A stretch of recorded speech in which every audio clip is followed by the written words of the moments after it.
Welcome. Thanks for joining me, astrologer Patrick Arundell, for your in-depth forecast, weekly forecast, for week commencing the 15th of July for the Sun or the Ascendant. If you've yet to subscribe to my channel, I'd be really grateful if you did so now. This week, put simply, could be one of the most potent and powerful of the whole year. In the first half of the week, we see the Sun in opposition to Pluto. In the second half of the week, it's Venus which is moving into opposition to Pluto.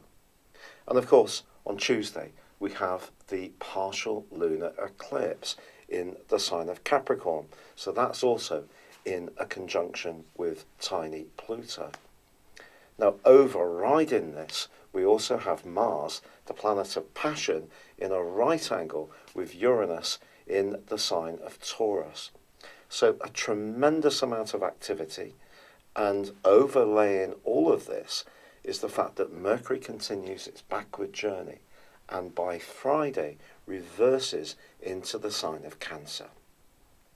So let's go from the very start of this week.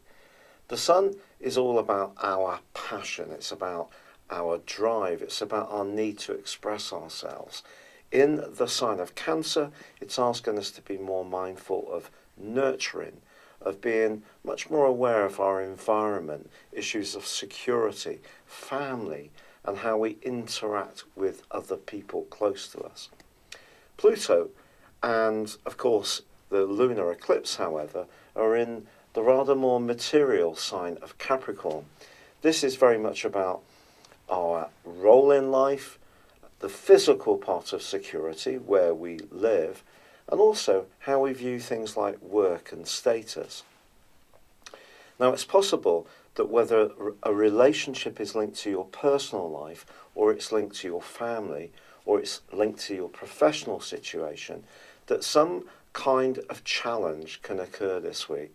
The challenge may be entirely internal. It may be something needs to alter, needs to change, and if we resist it, it can cause some problems because Pluto is about change. But equally, someone may be trying to force a change upon us that we don't really want, that we don't feel is fair. For example, it could be an employer who wants to change our terms and conditions in a way which is not very pleasant, and that may be something which naturally we'd want to question, especially if it leads to working less social hours or not earning as much.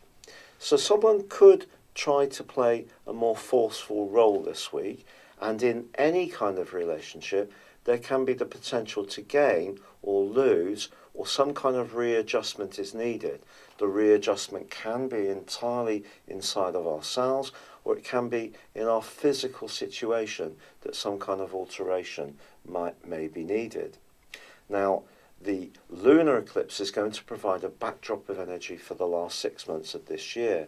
And because the solar eclipse of the 2nd of July was very much about nurture, it's how that nurture fits into the more physical parts of our existence. So, for example, if we do want to change where we live, we do want to go for a new job, we want to apply a different set of values, reinforce our boundaries in personal relationships, it's going to create shifts, changes, alterations.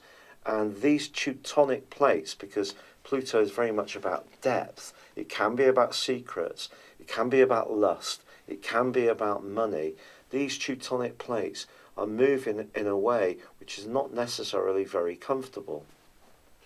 Watch out for someone who doesn't use their power wisely or fairly, but equally be aware of your own tendency to dominate, if you have any. Also in the second half of this week, because Venus is in opposition with Pluto, our desires are going to be ramped up. Now that could be about where we live in this particular axis of energies, Cancer, Capricorn, but it could also be that we meet someone who has a compelling impact on us in a personal or romantic context. It could also have a very strong sexual magnetism. This relationship, if we meet someone this week, can have a massive impact upon us. But also, it is possible that we could encounter someone who's not necessarily going to be very good for us, however captivating we find them to be.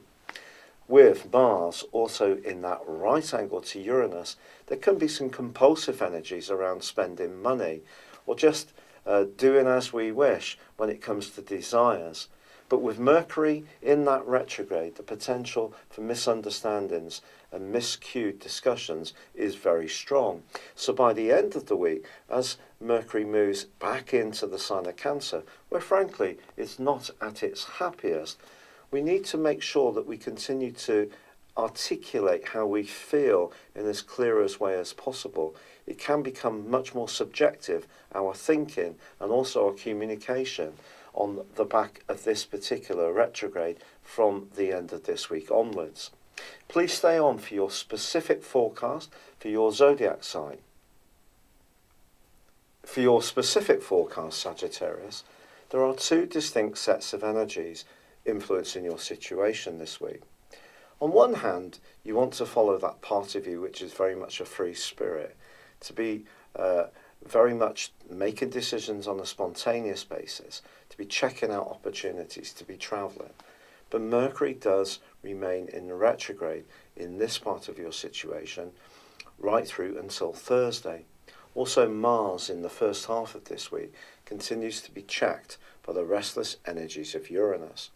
These two in a square really since the start of the month have given you a bit of conflict throughout July so far about, do you go for the things that you need to do for you? How do you fulfill your obligations and responsibilities? It's been a juggling act, and at times your nervous system may have felt a little bit pulverized. Now this week also, of course, sees a lunar eclipse, and the Sun, along with Venus, is in the part of your horoscope to do with a deeper theme in your situation, one that's very much to do with transformation, but also to do with ends and beginnings. It's a more psychological area at one level. At a more practical level, it's very much to do with the things you share closely with someone else, perhaps even financial interests, investments, pensions, business matters.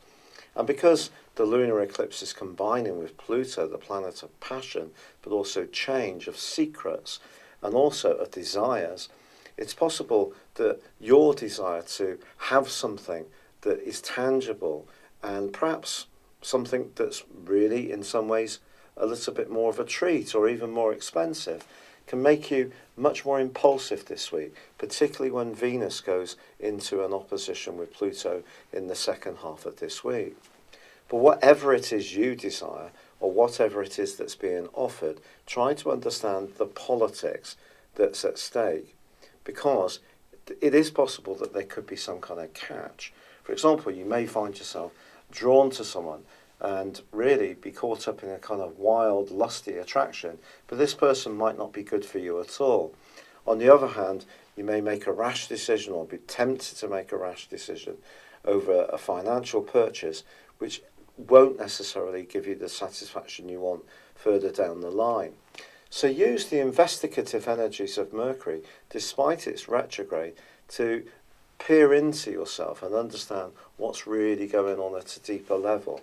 Try not to get caught up so much with impulses and desires, although I think at some levels that's going to be hard to resist this week. I'd love it if you would subscribe to my channel, or you can check out beneath this video my personal horoscope offer, 30% off. But for now, it's been a real pleasure being with you. Good luck and goodbye.